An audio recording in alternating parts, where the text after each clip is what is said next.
And of course, as you look at page 24 on the international scene, Bangladesh PM or Prime Minister has resigned and fled off to India after deadly protests. That's right. She resigned and fled the country after more people were killed in some of the worst violence since the birth of the South Asian nation more than 5 decades ago.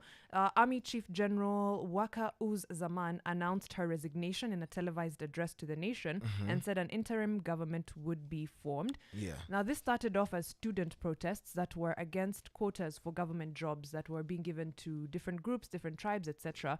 And then when the government didn't hear them, they quickly debilitated into protests calling for her resignation. And of course, over the weekend, there have been attacks, vandalism, and arson targeting government buildings, offices of the ruling Awami League Party. For those who do not know, Awami League Party has been a major political party in Bangladesh and has really enjoyed some time in power. For example, the tenure of Sheikh Hasina has served, she served as the Prime Minister of Bangladesh in multiple occasions.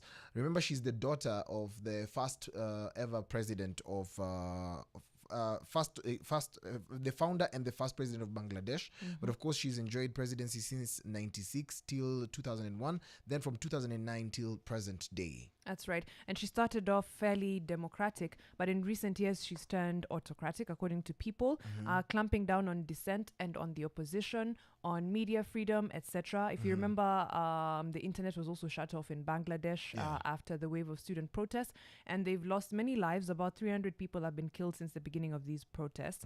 But in the meantime, elections are to be held, but in the meantime, there is an interim government as announced by the army. And of course, just to check on that, the challenges that have been faced, Mariam has actually mentioned one, that is press freedom, there's electoral transparency and human rights violations. And of course, there's been issues of criticism that are related to that.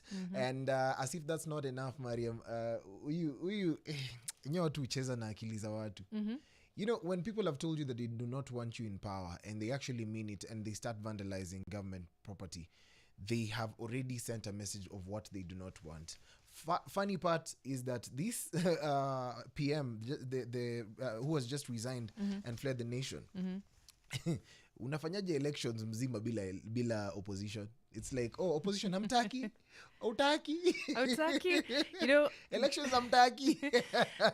This article in the Daily Nation ends with, actually it's courtesy of Reuters as well. Yeah. It ends with, critics of Hasina along with human rights groups have accused her government of using excessive force against protesters, a charge she and her minister deny. Hasina has said that those who carry out violence are not students but terrorists who are out to destabilize the nation. It's called same script, different cast.